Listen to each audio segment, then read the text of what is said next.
Mathematics in the Department of First Year Engineering, PVPIT, Budgaon. Wishing everyone happy and healthy life into this painful COVID-19 pandemic situation. I feel proud and privileged to welcome our guest of honor and speaker of the day, Dr. Milind Pandit, as an associate professor and head in the Department of English at MSS Arts, Science and Commerce College, Ambad, Listing Jalna, since at 8 July 2003. An acclaimed expert in linguistics, scholar, and academician. I express heartiest welcome our principal, Dr. D.V. Ghevde sir. I also welcome Dr. A. Patil ma'am, head of the Department of First Year Engineering.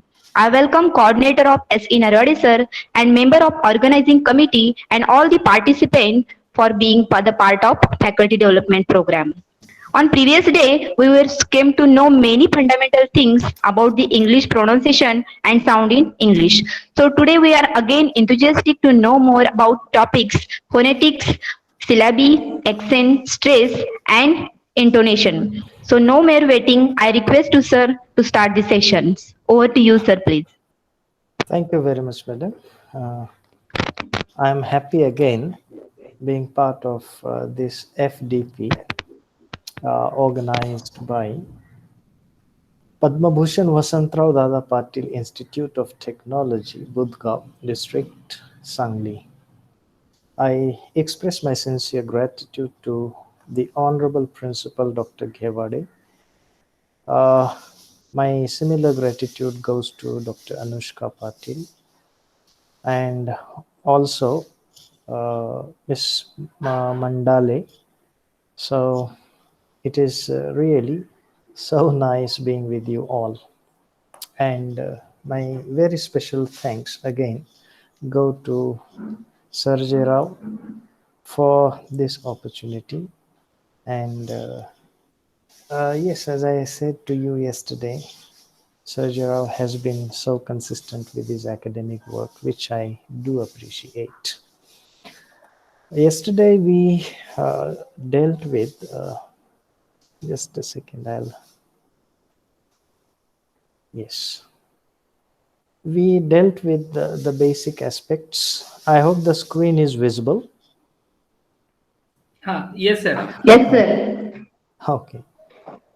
So the basic aspects of phonetics like speech sounds, then what is phonetics?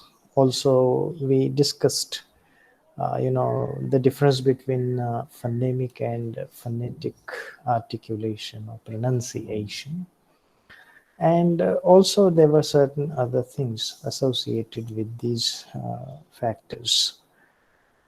Actually, phonetics, as I said to you yesterday, is one of the most important disciplines in our life.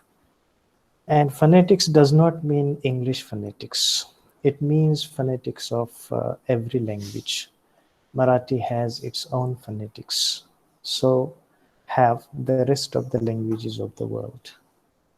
But then what matters in general is that there are certain languages that have developed their phonetics to a fair extent, or we can say excellently.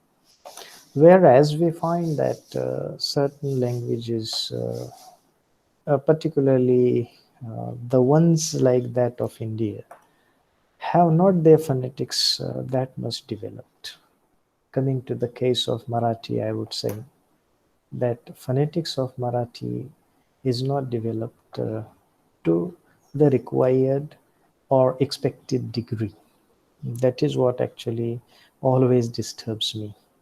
But then, yes, let us hope in times to come it would also develop.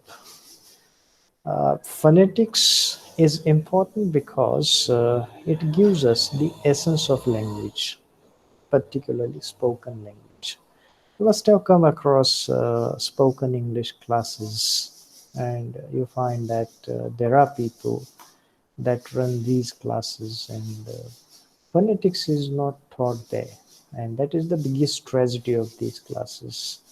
And I had once, expressed this point that national level webinar, and I said that spoken English classes mostly get focused upon the grammar. Actually, grammar has no role in a spoken English class. But then the people are yet to understand it clearly. Anyway, let me begin as we have more material and less time. Less in the sense I cannot speak for a long time owing to my health condition. I am, of course, quite well, but then I feel it risky to go beyond maybe 60 minutes. Let us begin with say, the syllable. You know, syllable is something that is generally neglected, and it require. I mean, sometimes it is also we find followed subconsciously by the speakers of any language. Say, we have Marathi words. When you have long words, you cannot pronounce them at one stroke, at a single go. Then you have to divide these words. And what do you divide these words into? Then you can say you do divide these words into the syllables. And syllable is defined by the Oxford Dictionary like this: any of the units into which a word's divided, containing a vowel sound and usually one or more consonants. So you find that the definition tells us that it is a small unit of a word. Say we have letters and sounds. As I said yesterday, letters together form small units of the word. Say, for example, you have these letters ASK. It forms one unit, and that unit is ask. Similarly, LOOK, four letters also form one unit, and that is look. And it is a similar case of the last word. Then we have also longer words. The longer the word, the greater the number of units. I hope I am clearly audible to you.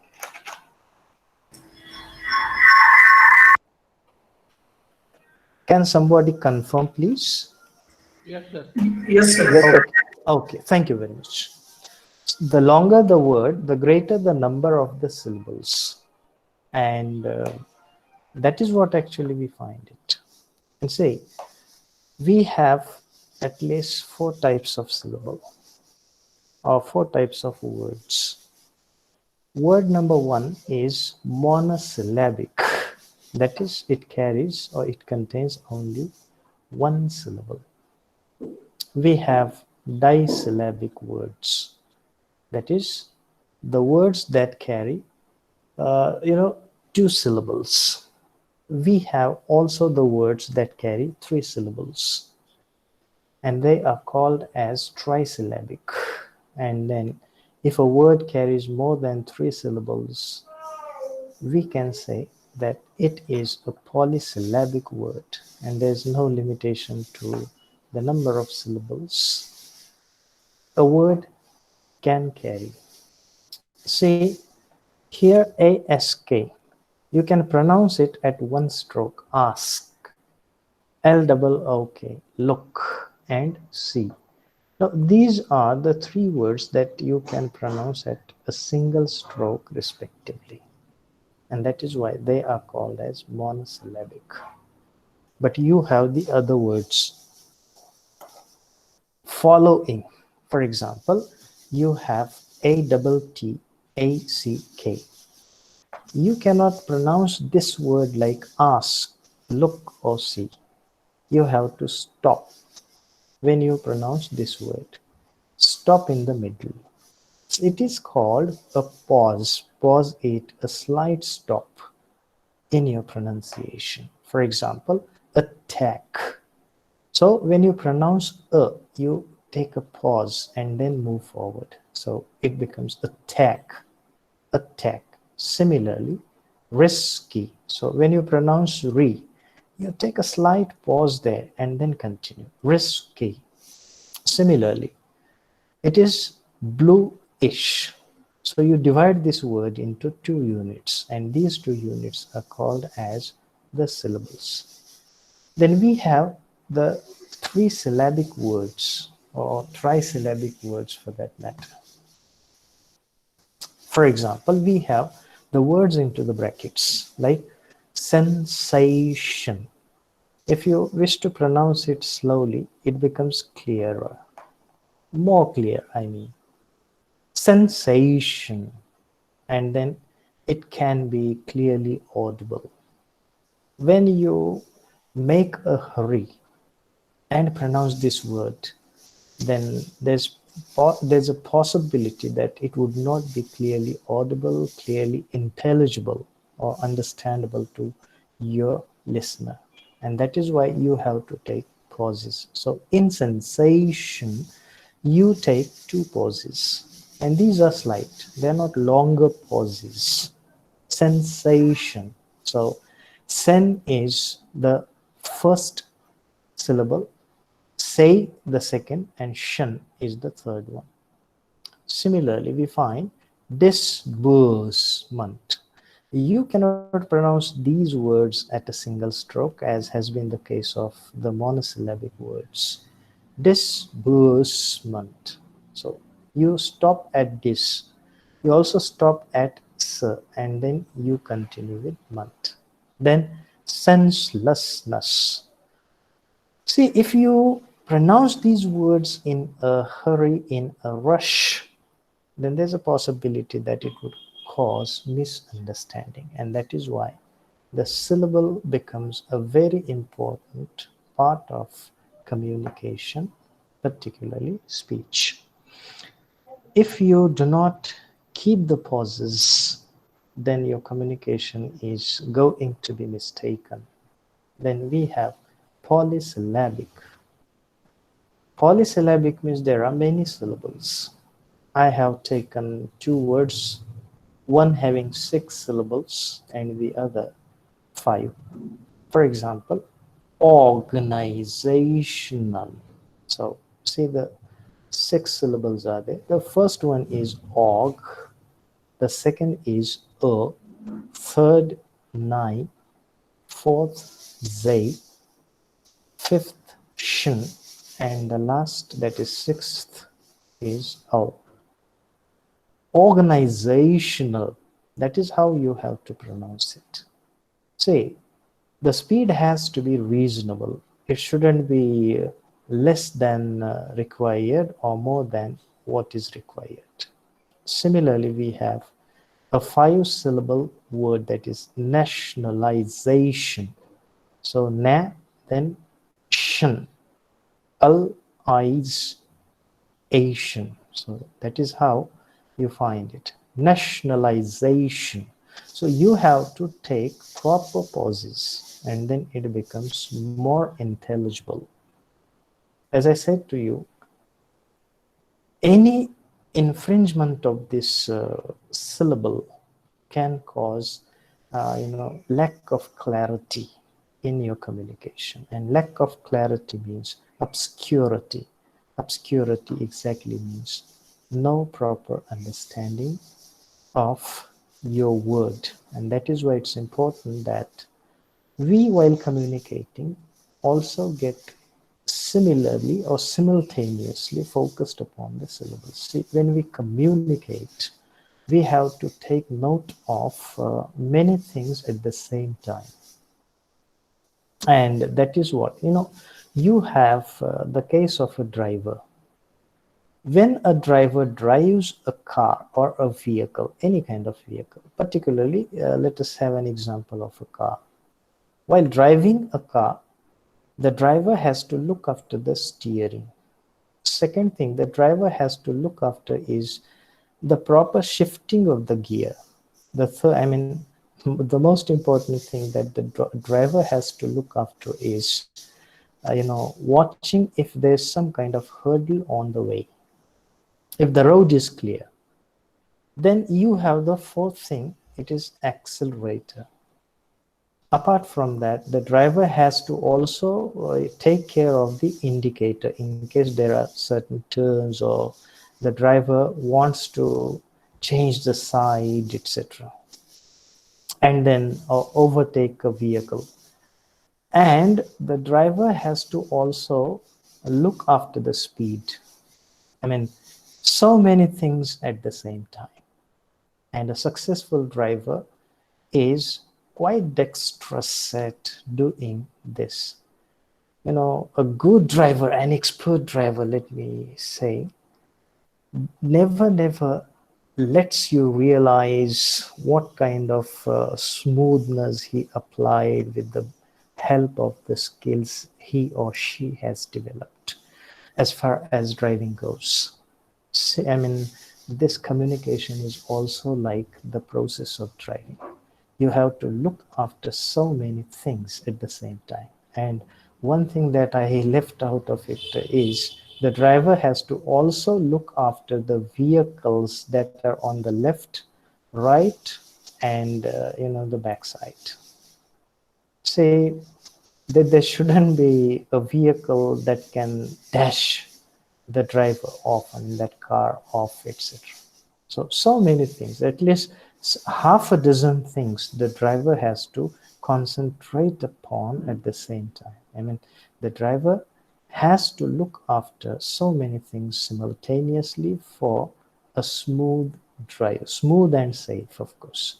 So if we need a smooth drive and say a safe communication, smooth drive of communication, safety of communication, then we have to look after so many things simultaneously. That is what actually I wanted to share with you. It actually came to my mind all of a sudden, just like a brain wave, you can call it. And then I felt that this is a better example to share. Sometimes the speakers might think that they can leave out certain things, maybe syllabic division, accent, etc. But then that communication would not be going smoothly and safely. And that is why we have to, take care of this. And mind you, as far as the syllable is there, we have to also understand that there's hardly any number or any limitation to the number of syllables occurring in a word. Say, I forgot to include that word here. I had that plan on my mind, but then I forgot, I'm afraid. There's a word in the dictionary by Daniel Jones, and it is the earlier edition, maybe 15th edition, I suppose. In that, there's a word, because in the later dictionaries or later editions, that word has been dropped. So from the latest edition, it is definitely dropped. There's a word which has 57 letters and around 30 odd syllables, or maybe around 40 odd syllables. And there are also more than a dozen of accents used for certain syllables. It exactly means that if the word is longer, there's no limitation of the syllables occurring in it.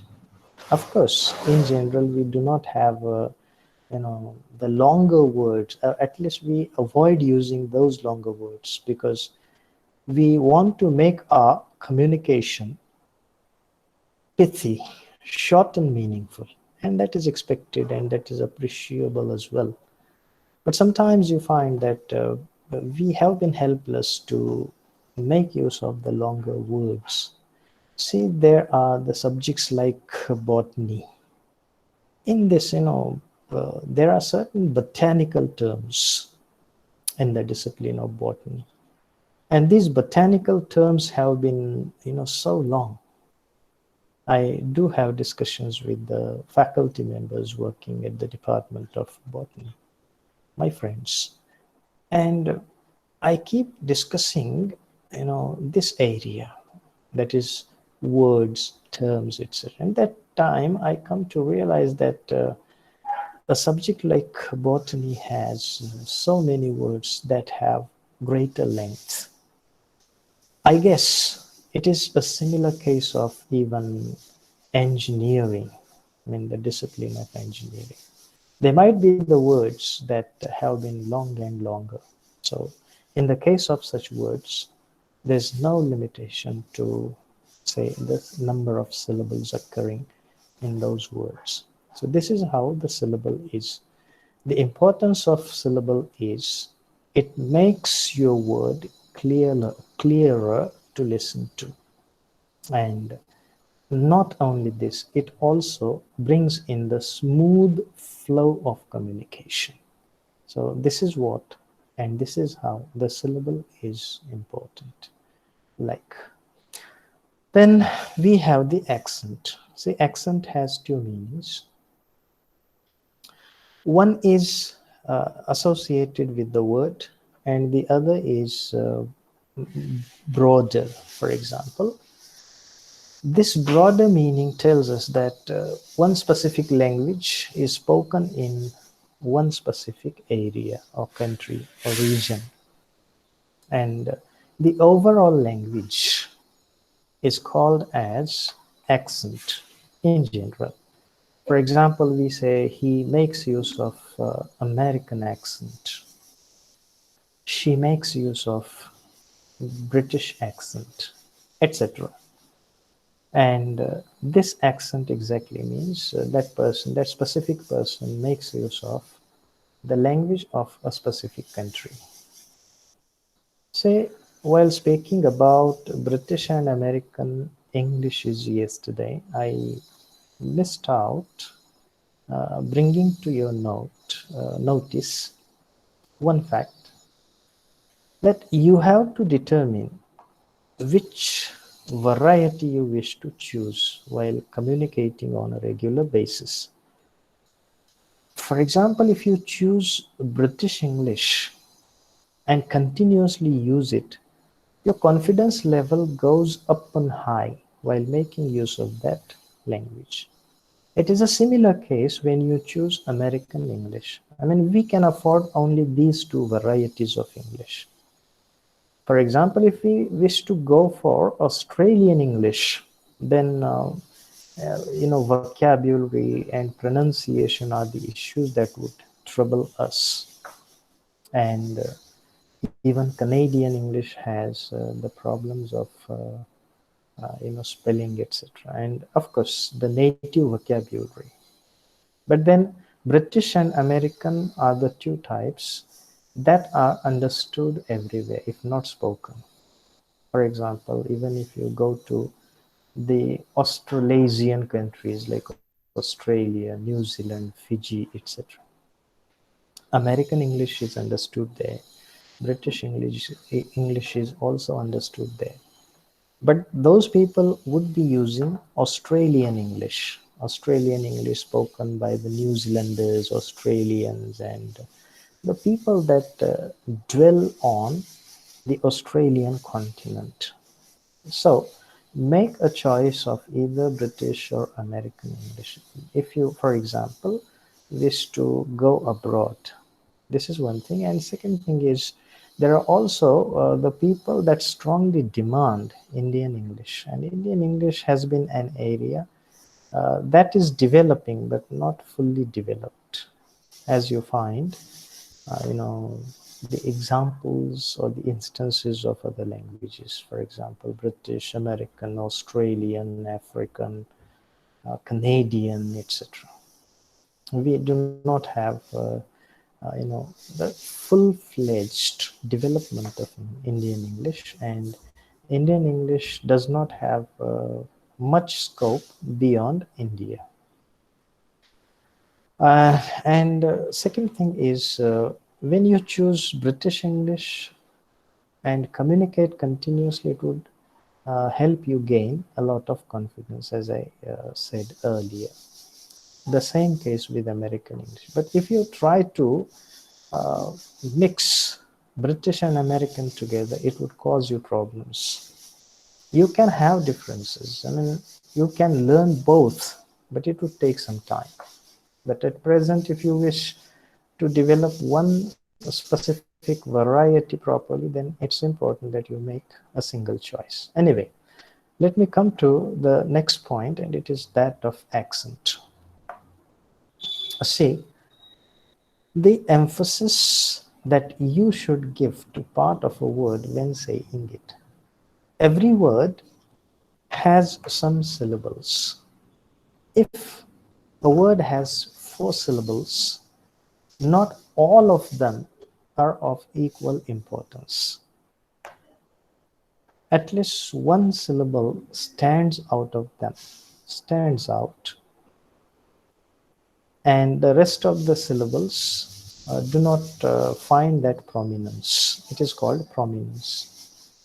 You give a special emphasis to a specific or a particular syllable out of syllable in a word out of maybe 4, 5, whatever. Especially when there are disyllabic and trisyllabic words, you find that these words carry single accent. Accent also has an equivalence called stress, or synonym, we can say. Stress. But then there is a slight difference between the two. Accent is a term that is more specific. For example, the red marked signs that you find at the top and bottom of the words before you happens to be the accent mark. Some people call it the stress mark, but accent mark is more appropriate to apply to this definition. What is the difference between the accent and stress? Maybe they are similar up to 90%, but 10% difference is there, and it is that of, say, the syllable. For example, when there is a single syllable, a syllabic word or monosyllabic word, we find that we stress it, but we do not accent it. When we accent a word, there's always a mark like the one that you find here, red marked. Anyway, what is the role of the accent? Accent always helps you emphasize certain syllables. You want to tell your audience that you wish to emphasize this syllable. Why? Because it is more important. And it also comes naturally. For example, we have a word called organization. Actually, there's a mistake here. This I is wrong. Not wrong, but then I have not used as a regular symbol of it. You find it maybe in the dictionary of Oxford. So organization. So what is more important in this word are the 2 syllables. One is or, and the other is they. Now, the sorry, uh, the mark at the bottom is called as secondary accent, and the mark at the top is called the primary accent. Secondary accent is placed on that syllable which is more prominent than those that are unstressed. For example, a and nine are less important than og.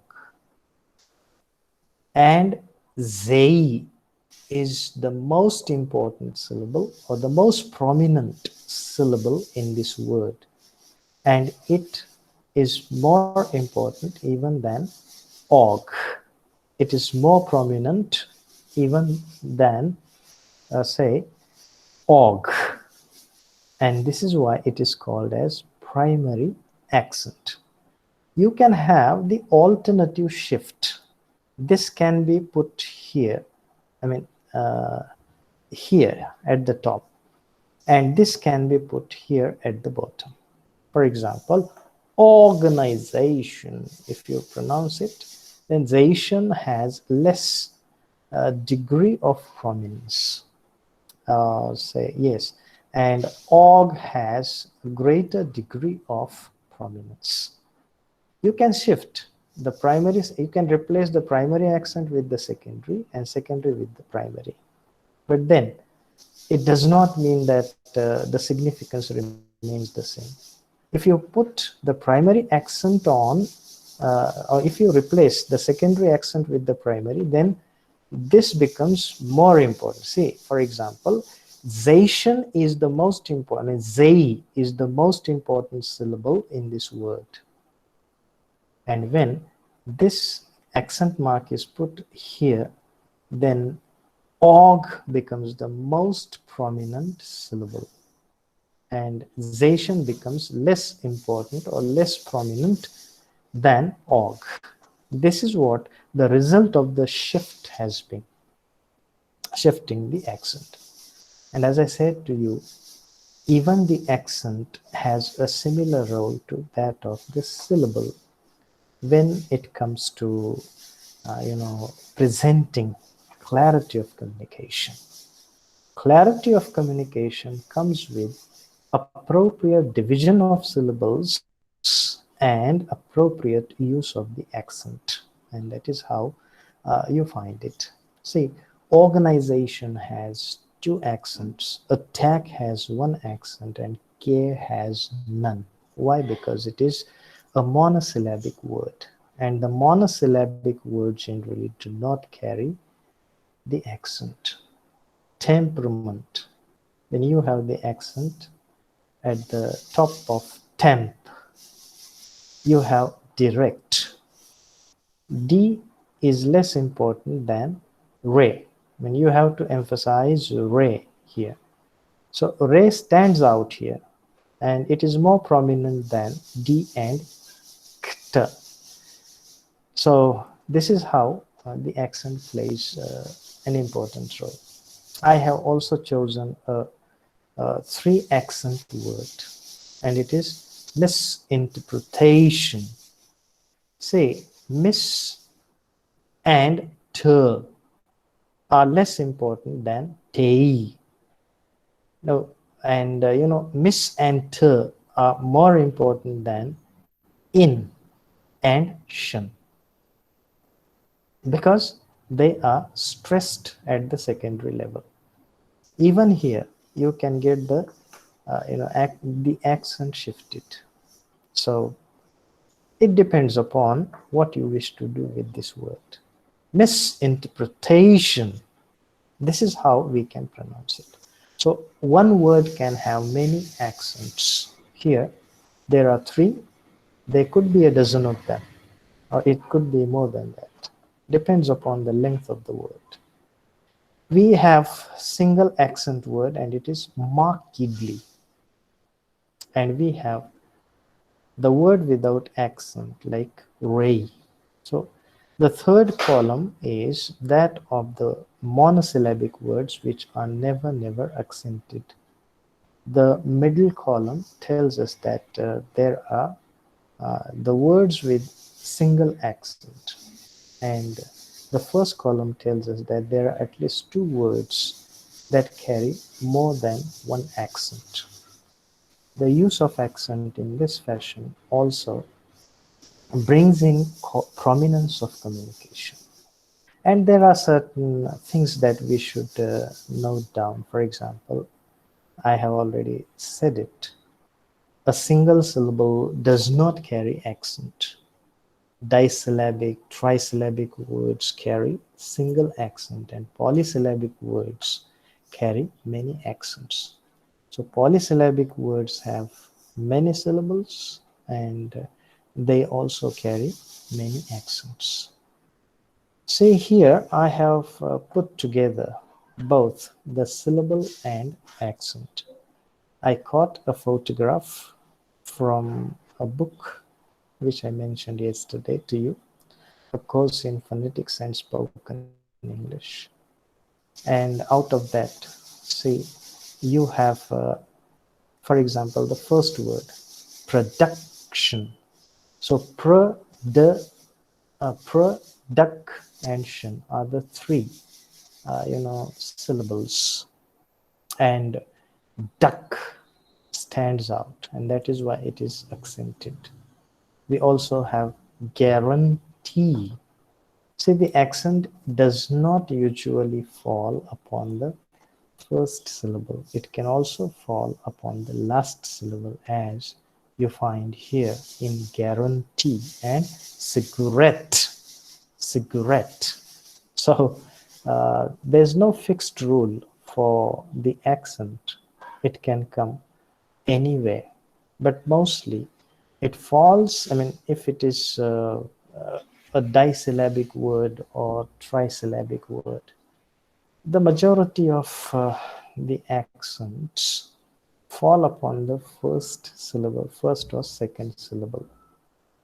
And when there are the exceptional words like guarantee, cigarette, reminisce, then the accent can fall on the last syllable of the word. So this is how you can find it. Here you have an example of you know you have the examples, in fact, of the four syllable words, five syllable words, etc. Sometimes even five syllabic words or five syllable words carry a single accent, and these are the examples. I shall move further. Then, one more important aspect of phonetics is the weak forms and connected speech. Connected speech is hardly followed in India. Uh, See, we have the total number of the weak forms as 45, and these weak forms are used for the auxiliary verbs, conjunctions, pronouns, prepositions, articles, miscellaneous words. There are some 4 or 5 miscellaneous words. But the auxiliary verbs are not connected in general in most of the cases. Also, we find that there are the two classes of English speakers in India. One class is that of the elites, and this class usually lives in the metropolises like Mumbai, Delhi, Kolkata, Chennai, Hyderabad, Bangalore, etc., Chandigarh, etc. These people, this elite class of people have been so particular about their accent. The overall competent use of language, whereas the second category of the speakers are not that aware of these suprasegmental features of a language. These are called the suprasegmental features: accent, syllable, intonation, weak forms, connected speech, etc. When you come across well-educated, well-established people, you find that they become more and more particular about their expression. And we have the non-standard speakers, the second category of the speaker, second category of them. And when the second category of people tries to communicate they carry certain shortcomings, and mostly they are related to maybe pronunciation, grammatical errors, and these suprasegmental features of language. But then these people have been so conscious about that, and they would always point out the mistakes of the others. Anyway, connected speech is something that we have to understand better. For example, I have taken some 5 examples here. It's not possible to deal with all the weak forms. In the classroom, I do teach them every year, even if it's not necessary. Anyway, see, there's a sentence that is not fair. We, in general, pronounce this sentence as that is not fair, whereas the native speakers or the standard speakers of English, I mean, there are two types of people that maintain almost all standards of communication. One is the native and the other standard speaker. Then these people would pronounce this statement as that's not fair. They would pronounce that as that. So they would pronounce it as that's not fair. That's not fair. So that and is connected by them, and is pronounced as s, not is, not full is. That's not fair. Even if it is written separately, you can also find a statement like this, that apostrophe s, even that is pronounced in a similar fashion. That's not fair. You have another example, and it is the dog is ferocious. The native speakers wish to contract the length of sentences they produce, and that is why they make use of the connected speech, and they also make use of the weak forms on a regular basis. So they would be pronouncing this sentence as the dog's ferocious. They would not say it, the dog is ferocious. They would pronounce it as the dog's ferocious. See, in the first example, is becomes sir. In the second, is becomes z. And there's a rule. There are two types of sounds. One is voiced, the other voiceless.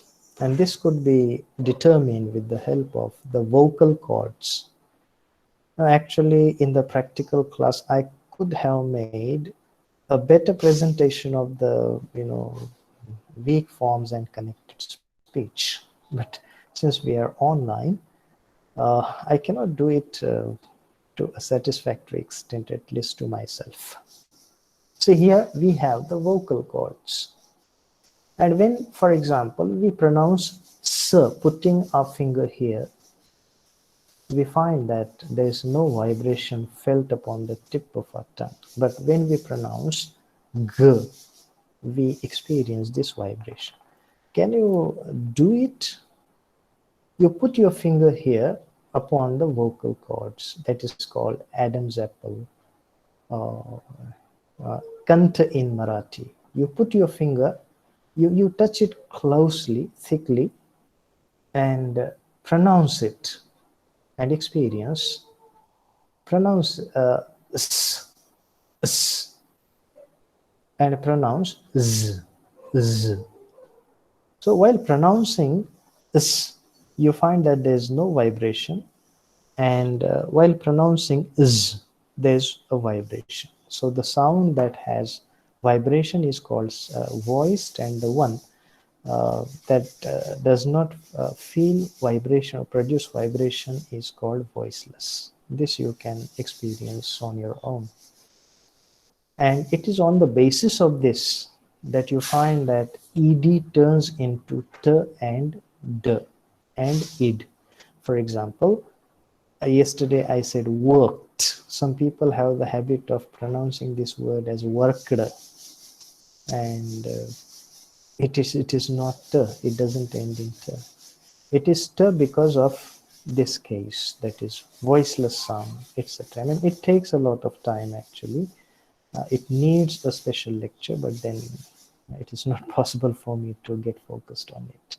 Anyway, and here the third pronunciation of is. Is it fine? These are the three pronunciations. Two are weak. For example, that's not fair. Sir is weak. So is z in the dog's ferocious. And whereas we find is in the last sentence is a full pronunciation of is, and it is not a weak form at all. Then we have has. In the first place, you can pronounce it either has or simply has. Has Mary come down? Has Mary come down? You have the in the second example. For example, John's left for London. They do not say John has left for London. They pronounce it as John's left for London. And then we have that's worked ultimately. That has worked ultimately. It's not like that. The importance of the weak forms is that they make the communication rather smooth. They help the smooth flow of communication get smoother. And this word is pronounced as was. Example, I was busy. It is not was. It is a strong form. But weak form is was. I was busy. That was a case in point. And the last one is shall. We mispronounce it as shall. It's not shall. The strong form is shall, and the weak form is shall, but it is not shall. Shall I come to you? Then we have the intonation. Say, intonation is very important. It determines the meaning. See the definition. The rise and fall of the voice in speaking, especially as this affects the meaning of what's being said. See, we have the falling tone, rising falling tone, and falling rising tone. I didn't find the symbols of my choice. I collected them hardly. I collected them working hard, and I could not find the symbols of my choice. Still, mm, I could give you, or I can give you, a sense of understanding of these tones. See, without tone, the meaning cannot be ultimate. See, we have falling tone, which is used most around the world. Rising is next, and rising, falling, and falling, rising are rarely used. In certain cases or in exceptional cases, rising, falling, and falling, rising tones are used. Say, someone comes across me and I say, "Good morning, sir." The response would be better, "Good morning." But if I say, "Good morning, sir," then the tone of mine would change understanding and meaning of that sentence. It would not be the real wish at all. That is what we understand out of the tones. Tones always determine the intonation.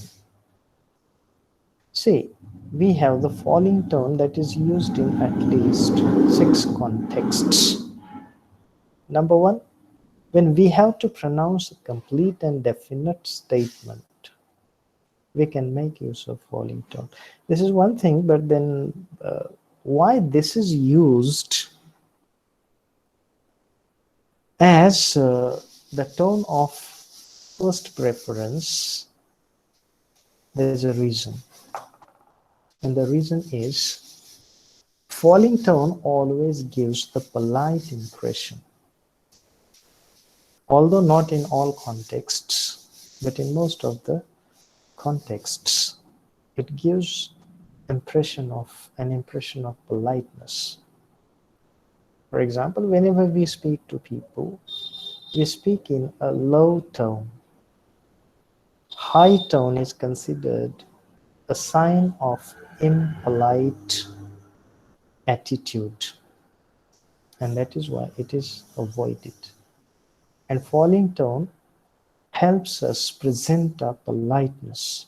Anyway, so complete and definite statements. I've had my meal. This is complete and this is definite. And meal is the word. I make use of the falling tone. I've completed, I have had my meal. So I start I start on a plain ground and I continue this way, and then I come to fall in my voice. This is called falling tone, and generally falling tone falls on the last syllable in a sentence. Generally, not usually. I mean, not all the time. We have WH questions, which are neither polite or impolite. For example, what's your name? You can make use of that. Falling tone. We have commands. Bring me some coffee. Bring me some coffee. This is a command. We have invitations as well. And in invitations, the falling tone is used. I have pleasure in inviting you to the function, like this. We have exclamation. Wow! Exclamations. So the exclamative sentences make use of the falling tone. Great! Wonderful! Etc. We also have tag questions. You are happy, aren't you? You are happy, aren't you? So this is a tag question that makes use of falling tone. Then we have the rising tone. I have chosen only 3 uses of it. One is yes, no type question. The question that has the answer either in the affirmative or negative. For example, do you know him? Know is the word that you take on the rising level. Do you know him? Do you know him? Or is she here? Here is the word. Is she here? So the answer may be yes, she is here. The answer may be yes, I do know. Or it may be no. No, I don't know him. Or the answer may be no, she is not here. Then the statement that is intended to be a question. For example, you are going. This is how you can turn a simple statement into a question. You're going. So here, the rising tone is used and the request is also there. Bring me that, please. Bring me that, please. But then, there's also there's an exchange between the falling and rising tone. Sometimes you find that rising tone could be replaced with falling tone, and the falling tone vice versa. Sometimes, not all the time. There can be an exceptional circumstance. Now you have rising falling tone. I forgot to mention here falling. So rising falling tone. Now, how can you use the rising falling tone? For example, when there's an enthusiastic agreement. For example, it was horrid. It was horrid. At that time, you find rising falling tone is used. We also have suspicion or mockery. Sometimes we doubt someone's statement, and at that time, we make use of the rising falling tone. Example, what's he been doing? What's he been doing? So, will you be able to do it like this? Will you be able to do it? I mean, here, someone is mocking, someone is suspicious about something. Then we have sarcasm. Sarcastic statements have been used to mean something that is opposite and ironical. The meaning is never straightforward. For example, someone says, well, today I talked back to my father. I didn't care. And the response is, good job that you talked back to your father. Does the speaker mean it's a good thing? No, it is not. And in Marathi, we find that sarcasm is mostly used. And if the listeners have appropriate knowledge of language, figures of language in particular, they can understand the tone of the speaker and ultimately the actual meaning intended. Say, not all the time. Say, the best example of sarcasm or irony for that matter is found in a Shakespearean play called Julius Caesar. Julius Caesar, the king, is killed by Brutus and Cassius. Now, Cassius is the person who prompts Brutus to kill the king. And Marcus Antony is the patriot, the person who loves his country and who has his loyalty to the king, speaks at the funeral of him. And he says, Brutus is a good man. Actually, he doesn't mean Brutus is really good. He's brave. But when he says he's brave, he means something suspicious. Brutus cannot be brave because Brutus is the last person to stab the king, but he doesn't stab in his chest or stomach. He stabs the king in his back. And the king looks back and he says, Brutus, you too. So, you too. I mean, this is, there are so many things Shakespeare has left as the permanent impact upon the minds of people. And see, for example, there's a statement in Romeo and Juliet. What's in a name? If you call the rose by some other name, will it stop producing its odor? I mean, these are not the exact words. So there are so many things Shakespeare has left with his audience as permanent memories and certain steps of language.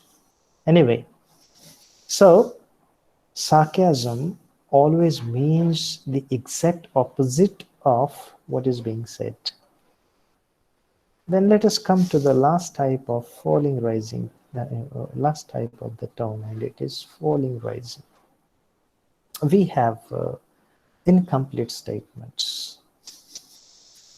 Well, if you don't behave like this, I shall come hard on you. I mean, this is the statement which is not expressed. If you don't listen to me, like that. We have also the use of falling rising tone for the sake of correction. And the correction is, for example, by way of speaking something randomly, we commit certain mistakes. For example, we say, uh, he has or she has 2 children. No, I think 3.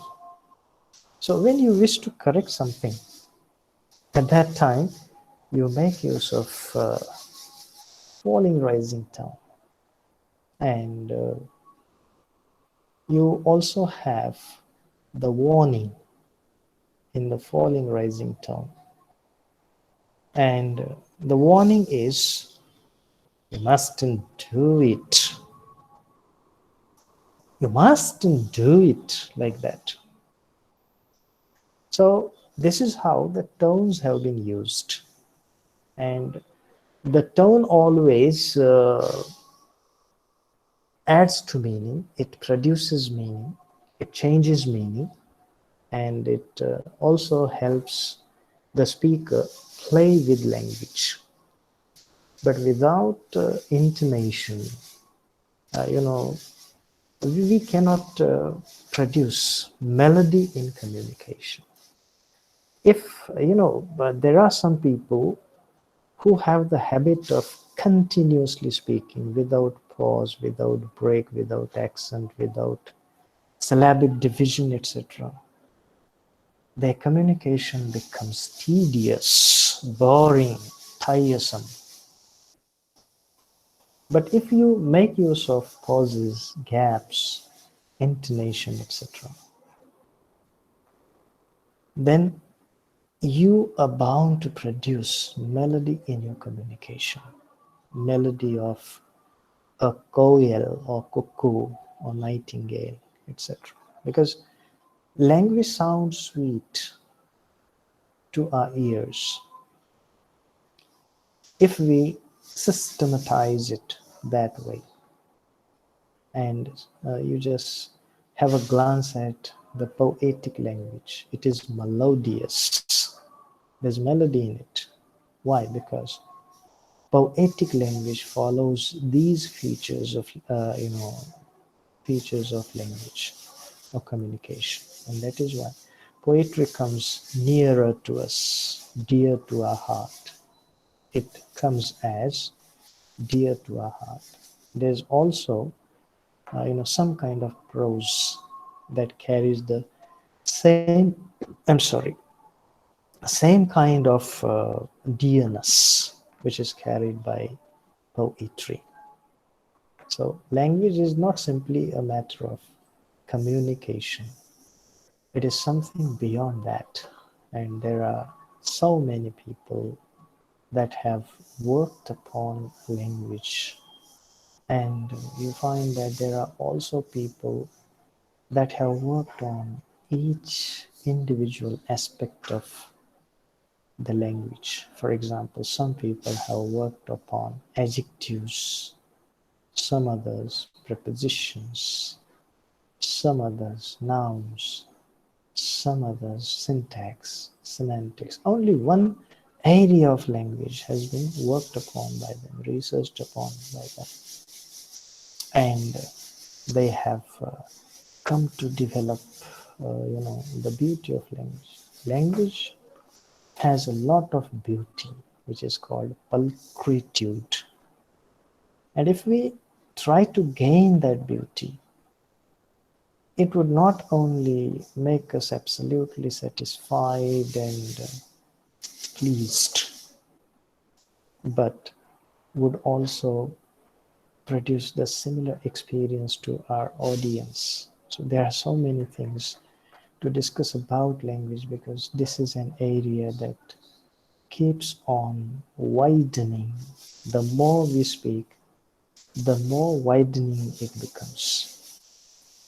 But then uh, the use of proper intonation, you know, you have two types of water. The one type is the serene water. Serene means which has calm flow, no movement at all. And the second type is wavy water. Why do we go to the beaches?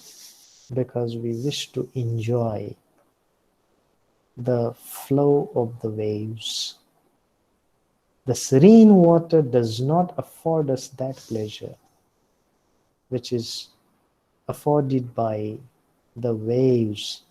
When the waves dance and come to us, touch our feet, we become so happy. And we are also happy when these waves go up and wet us maybe halfway or maybe the full of our body. So wavy communication is also like that. When you have ups and downs in your communication, the people would be happy to welcome it. But if it is the radio static, in the past, we used to listen to the radio maybe up to 11 o'clock at night. Afterwards, there was no program upon the radio broadcast. And then there began the static of the radio, like this. And it did not end until the radio was turned off or turned down. That static in our communication would always produce, ruckus communication, or what we can say, blabbering, or maybe something which is uninteresting, dull, etc. So to produce the beauty of the waves in our communication, we'll have to adopt the method of application of the tones. See, I'm not good at rising, falling, and falling, rising. Falling tone, I think I'm good at. And rising tone, I hardly love. I do not make use of rising tone unless it is necessary. But intonation helps us a lot. So, intonation comprises weak forms, connected speech, syllable, accent, everything. And it produces the ultimate beauty and melody of communication, or that chosen language. There's a lot more to speak about phonetics, and this subject is so close to my heart because I was never trained on phonetics. And since I studied it on my own as an undergraduate and developed my interest further, it became one of the dearest areas to me, areas of study to me. And that is why I kept on studying it. But nowadays, we find that there are a lot many developments in the area of phonetics. We have clinical phonetics, we have forensic phonetics, and these are the advanced levels that have emerged out of basic phonetics. But unless we are aware of the basic phonetics, we cannot touch those advanced levels. This is one thing. And the other thing, which is very important, is basic phonetics is a must for every speaker. That is what I can say. So, with this, I would say I am so much grateful to the Honorable Principal Gewade sir, then Dr. Anushka Patil, Ms. Mandale, and yes, uh, Mr. Sergio Narwade for uh, having involved me in the process of the faculty development program as a speaker. I am uh, really grateful to you all, and my sincerest thanks go to each member from the audience side for having given me a patient ear, I believe, and that is why, as I said to you yesterday, I am very much grateful to them as well. So, with this, I take your leave for the time being and wait for your questions. Thank you very much.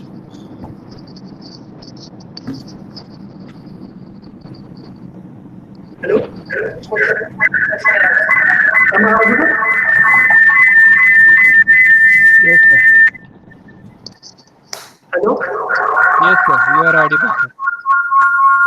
Thank you, sir. Once again, I'm Abhay. Thanks you for such a wonderful presentation and helping Thank us you. understand the syllable, accent, beat form, and connected speech, intonation, and its application of these in different contexts amongst the English-speaking community.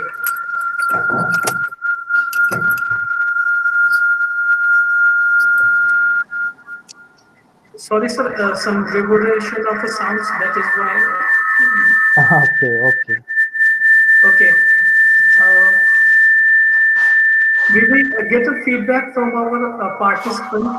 Then, as all we know that we are continuing this faculty development program since Monday. So, I would like to take a few notes from our participants, what exactly they feel, and they suggest some ways to improve ourselves.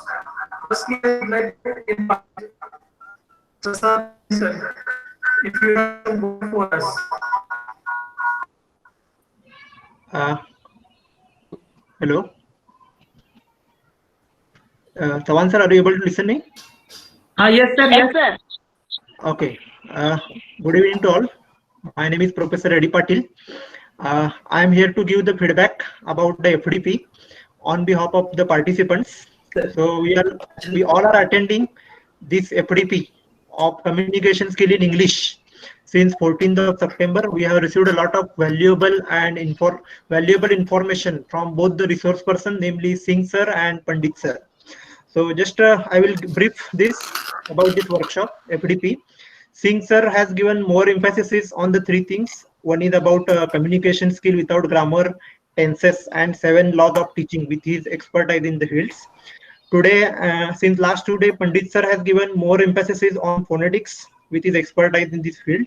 So on behalf of all the participants, I am very much thankful to both of these resource person.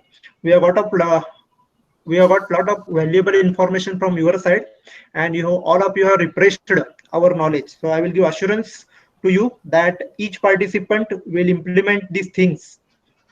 Each participant will implement all these things in his particular performance and will produce the best results, and such a type of result we will definitely convey to you in future. Lastly, I am very much thankful to our management, principal sir, and organizing committee member for giving us an opportunity to attend this FDP in campus only. Thank you very much from my side. Thank you, sir. Thank you so much. May I now request to Prasad Phalle, sir? Sir, तुमचा आवाज- mic off. Hello. Am I audible, sir? Yes, sir. You are audible. So, good evening, one and all, in this present in this online session. It gives me immense pleasure to give a feedback of this 1 week FDP on communication skills in English for teacher. Actually, it is a FDP for train the trainer. So, This FDP started on Monday, 14th of September. Actually, 4 days continuously. Sarvan Singh have given a very good and valuable information. He have given very good examples. He have shared his experience with us. On Monday, uh, 14th of September, he have explained about how to master English language without reading grammar. On Tuesday, 15th of September, he talked about tenses.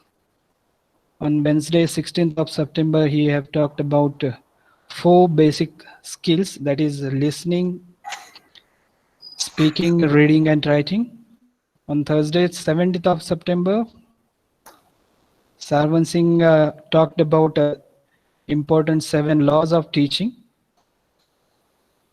Yesterday, Friday, 18th of September, respected Dr. Milind Pandit sir talked about basics of phonetics. And today, again, he have joined with us. He have talked about syllable, accent, stress, and intonation.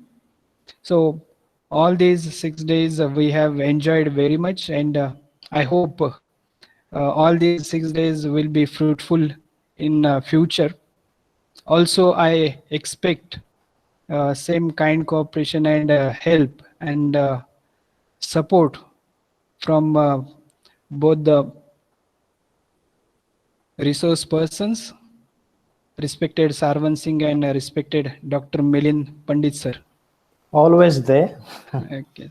Thank you, sir. Last but not least, I am very thankful to our management, Dr.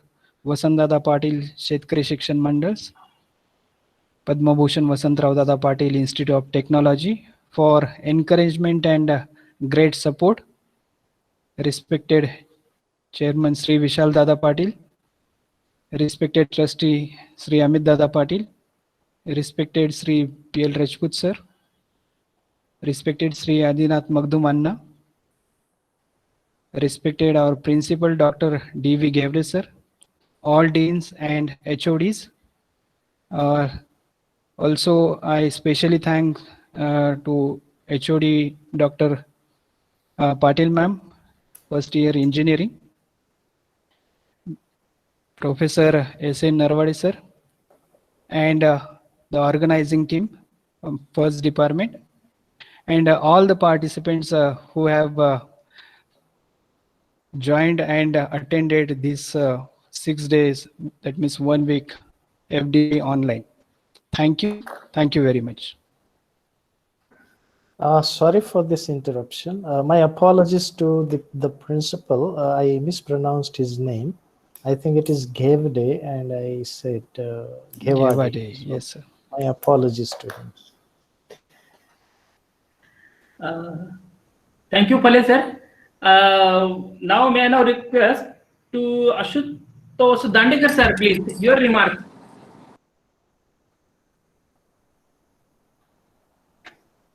Dandekar sir, are you there? I am there. Hello. Yes, sir, please. Yes, please. Yes. Am I audible? Yes, sir, you are So audible. first, I am very thankful to you to arrange this kind of program. Both the experts, Sarvan Singh sir and Milind Pandit sir, guided us or guided all the participants in a unique way. Especially in nowadays, we are delivering online lectures. So there is the difference between classroom and online lectures.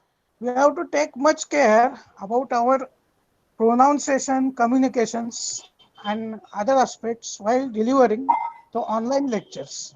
And this workshop will helpful for us in while delivering the lectures in classroom as well as by the online mode. So the subject of Milind Pandit sir, that is totally interesting, and we are always ignoring that particular part, phonetics of any language. Hence, I am again thankful to our principal sir, all the then management and organizing committee of workshop, organizing committee of this workshop for arranging and arranging this. Hello, hello. Audible? Yes, you're audible. Yes. So again, I'm very thankful to principal, management, and the organizing committee, Narwade sir, and Anushka Patel madam, for organizing such kind of workshop for the persons like us who are only technical, but not giving so much importance for the subject of communication and English. Yes. Thank you, Dandekar sir. Thank you. May I now request to Mr. Sanjay Geji sir,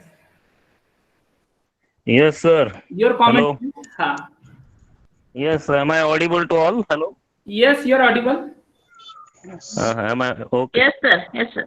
Okay. Good evening to all of the participants and Mr. Milind Pandit sir also.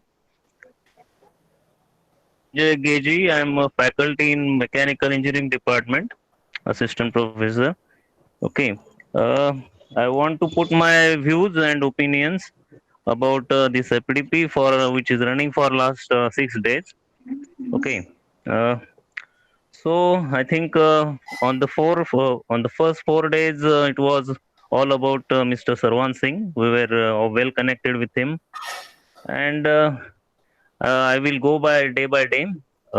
In fact, both the speakers, Mr. Sarwan sir and Mr. Milind Pandit sir, both have given their uh,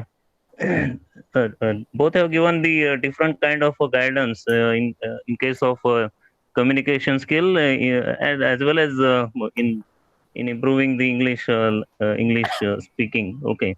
Uh, on the day one, it was all about Sarwan Singh sir talked about the common bloopers that we make. Okay. We were knowingly or unknowingly we use some wrong forms in speaking, like introducing we use myself, which is quite wrong. That was not known to us. There are many such things that was brought to our notice by Sarwan sir, and will now try to avoid it. And then we on the day two, I think it was all about deciding the proper tense, and then using it at the appropriate time, because the sense of a tense is very important while talking, because it indicates the exact time of a particular event. So that was important. Then on the day three, it was most of a behavioral thing. How one behave, one should have a behave during the communication between the two people or many people. Okay. Again he emphasized on non-verbal communication. That is also very important. Our gestures and non-verbal actions are much more are equally important as with our spoken skills. Okay. Then on the day four, I think it was about uh, laws of teaching. He said something like seven laws of teaching, and he introduced. He also said about the book, some book he mentioned that way, and then I think he closed his session with a very nice story, and that lesson was very important to all of us. That uh, whatever the answer to the thing that or the lesson or conclusion to that story was, like it is our wish, or it depends on it entirely comes down to our wish, how we want to be, or how we want to succeed in our life. That was the important lesson that we learned. Okay. Then on day 5 and day 6, it was all about Milind Pandit sir, and it was he took us in totally different dimension that was not really talked about, and that is quite uncommon to most of us. That is, he emphasized about phonetics and this pronunciation, how it makes impact in the spoken language. Again, today I think I really enjoyed your session, sir, Milind sir. Oh, thank you very Actually, much. yes, yes, it was really a calming effect on entire session from you. I In fact, see. I was really impressed by the way you talked, very calm and very peaceful way.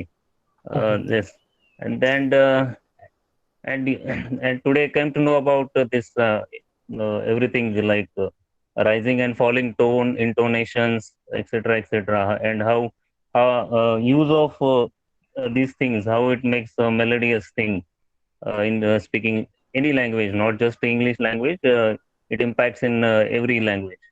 Okay, that's it.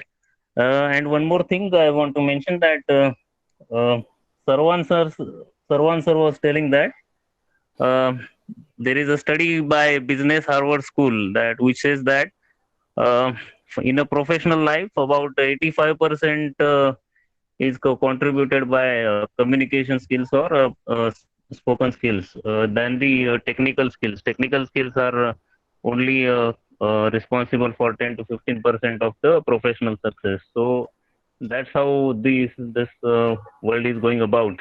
So that's it. So these were my learnings and opinions about this entire FDP. So I will thank you both the resource persons, and as well as I will thank the entire management and organizing committee who have uh, who have managed this FDP at such a short notice.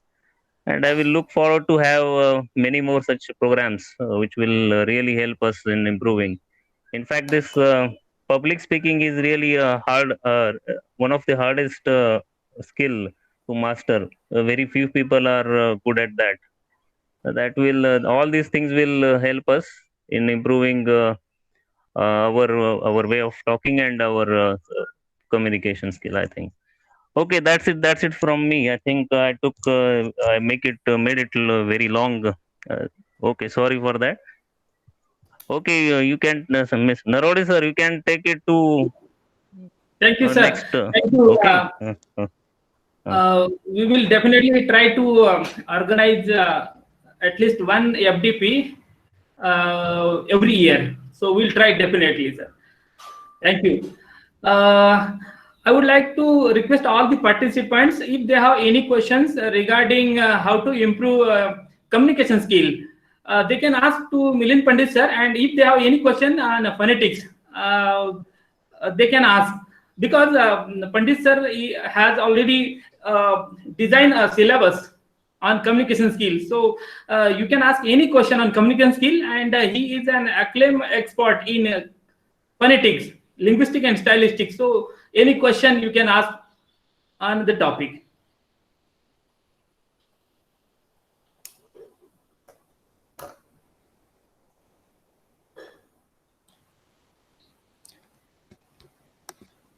I think right now there is no any issue or no any problem because sir have concentratedly discussed about the phonetics, syllable accents, stress and intonation. So which is very much important and related to our what we can say uh, as in we are all professors as a designation. So students are much eagerly listening to us. So sir have given a very good informative session and uh, we really enjoyed all the 6 days. Okay, sir. Thank you, sir. Thank you. Sarjarao, I would like to interfere again. Begging pardon of you all, I forgot to mention, books in my slide. So if the audience members wish to develop their awareness about phonetics more and more, I'm sorry, and they can go for the books like Better English Pronunciation by J.D. O'Connor, published by Cambridge University Press. English Pronouncing Dictionary by Daniel Jones. Phonetics and Phonology by Peter Roach. And English pronunciation for Marathi speakers by V.V. Yardi. I'm sorry. And there's also, I beg your pardon,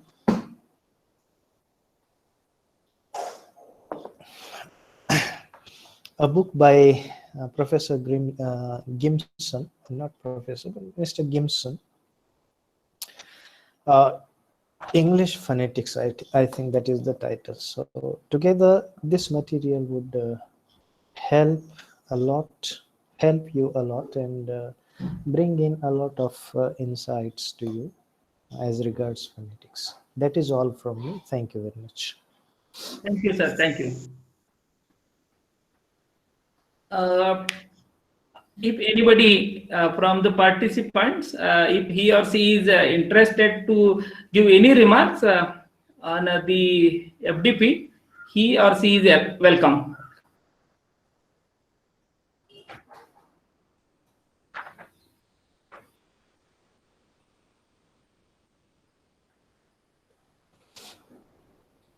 Okay, so now may I now request to our principal, Dr. D.V. Ghevde sir, to say few words at this occasion. Yeah, thank you, sir. A very good evening to Dr. Milind Pandit, sir. Good evening, sir. I could join this session a little late because I was busy in some conference going on for principals Yes, sir. of Dr. Babasaheb Ambedkar Technological University, Loneri. So yesterday also I appeared as a guest and immediately I had to leave because of the conference. Good. But I will listen your sessions and really it was very nice sessions. Thank you very much, sir. In spite of your bad health, you have spent so much time with your faculty to guide them. It's really, sir, it is beyond words to say thank you because uh, it was very important for us to conduct such FDP because it's a very basic tool for communication and we use English as our first language in this UG curriculum and therefore most of our faculty must understand how to write English, how to construct a sentence, how to pronounce the words. Because unless and until they learn how these words are pronounced, how the sentence is written in best English, they'll not be able to write research papers. They'll not be able to understand the other people's speech.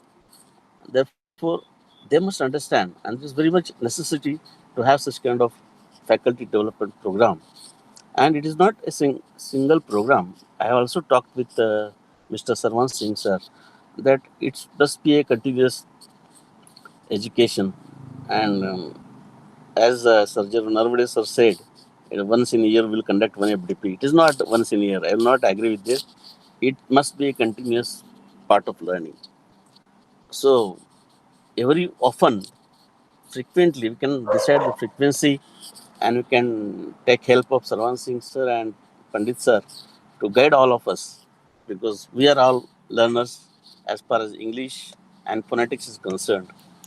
We have never uh, we have never taught how to pronounce the words in our school education.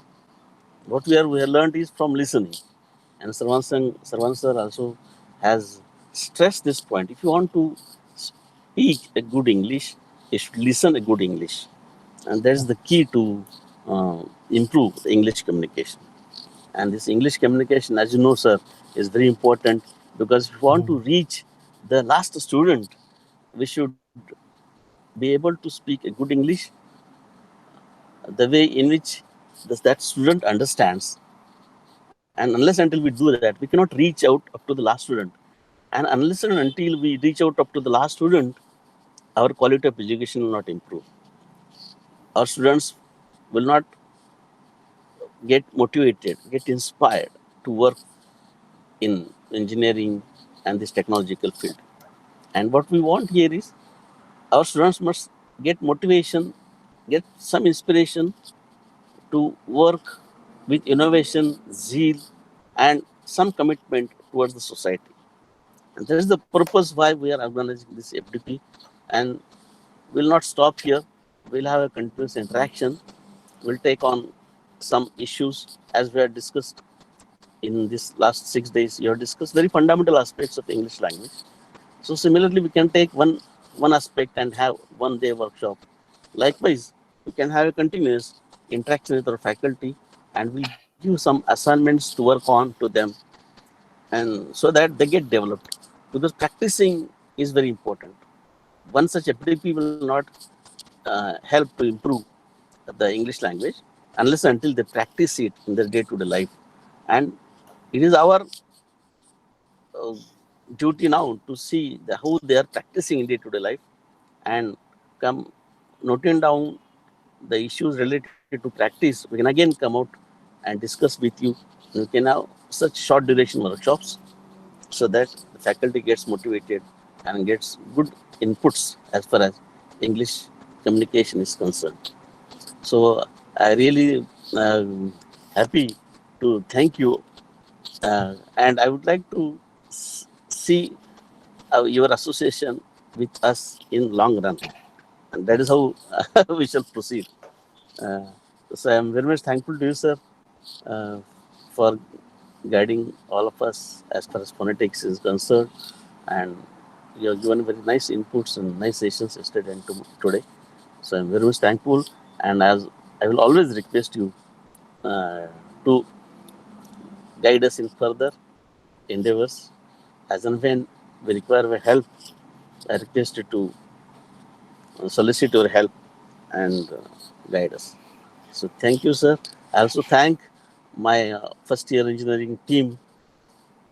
It would be Patil Madam, Naravade sir, Chavan sir, all other Patil sirs, and all other team for taking pains to conduct this FDP. And henceforth, we'll have some small duration workshops so that this zeal of continuing education remains continued in throughout our life. Thank you. So nicely put it, sir. And I really do appreciate your point of view and the kind of fire that you have to develop not only your faculty members and each member, but each and every student, which actually makes you one of the most concerning, and I would put it, if not an exaggeration, one of the best administrators. Yes, that is what I can say, because such words always come out of the best administrators. And yes, as you have expected it, I assure you that I would be just a call's distance, sir, and it would be my privilege Yeah, okay, thank you, sir. to honor your call, sir. So I would be ready to respond to you, sir. That is Thank you, what I sir. can assure you. Thank you, sir. It's nice of you. Thank you, sir. Thank you, sir. Thank you, both of you. Uh, this is time to offer vote of thanks. On behalf of Padma Bhushan Vasantrao Dada Patil Institute of Technology and Department of First Year Engineering, I offer my heartfelt thanks to the chairman, Sri Vishal Dada Patil, trustee, Sri Amit Dada Patil, principal, Dr. D.V.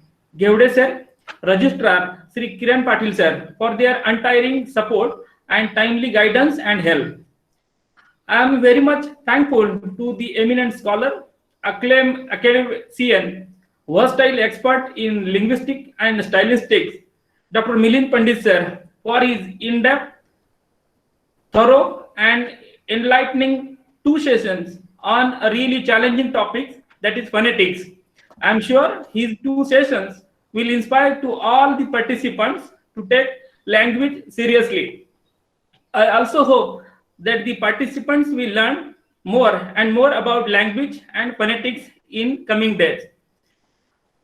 I once again thank to the principal, Dr. D.V. Gevde sir, for his keen interest in organizing this FDP, because always he was asking, when you are organizing. So I was trying my best along with my all the colleagues, and I'm happy that these come true in the month of September.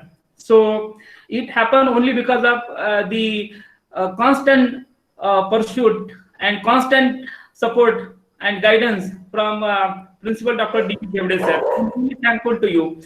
I'm also thankful to the convener and head of the department, first year engineering, Dr. Anushka Patil ma'am, for her able leadership and untiring support for organizing this 1 week FDP. I'm very grateful and thankful to all the participants for attending all the sessions very seriously. Because I have given you much trouble, I was sending you almost 3 mails all the 6 days. In the morning 1 mail, and at 3 o'clock, and sharp 1 mail at 3:30. So I'm thankful because you bear with me. I'm really thankful to all of you. I'm very grateful and thankful to all the participants for attending all the sessions seriously. Once again, I'm sure they have enjoyed all the sessions. I'm also thankful to the organizing committee for working very hard in short span of time. I thank all the faculties who helped to make it happen directly or indirectly. A sincere thanks to all from my side. So thank you all. Now I request Anushka Patil ma'am, Dr. Anushka Patil ma'am. हाँ sir. Yes, please ma'am. Dr. Milind Pandit sir, thank you for accepting our invitation in short period due to your health problem. And all the sessions are very good and nice, and it is useful for all faculty members, sir. Thank you once again, sir, on the behalf of our institute and first year department. Thank you very much. And in future we want to in future we want to arrange this type of workshop for our first year students, sir. Thank you. Okay, thank you. Yes. Once again, sir. Thank you all participants for their cooperation and enjoying all the sessions. Thank you. Thank you, Devde sir, for your continuous support. Naravde sir and all our faculty members, A.K. Chavan sir, Suryanshi sir, S.L. Patil sir, Mandle madam, Jagtar madam, for your coordination. Again, thank you. And once again, thank you for joining this FDP. Okay, thank you. One announcement from my side. The announcement is that I am sharing quiz on these 2 sessions because yesterday's session and today's session. So there is a quiz I am sending very soon to you. One more thing, that you will get certificate when you fill up the overall feedback form. So that you will get tomorrow evening. Okay. So you please fill up the quiz, respond the quiz up to 6:20. Up to 6:20, then it will be closed. So thank you all. I'm closing the meeting here. Thank you. Thank you, sir. Okay. Thank you. Thank you, sir.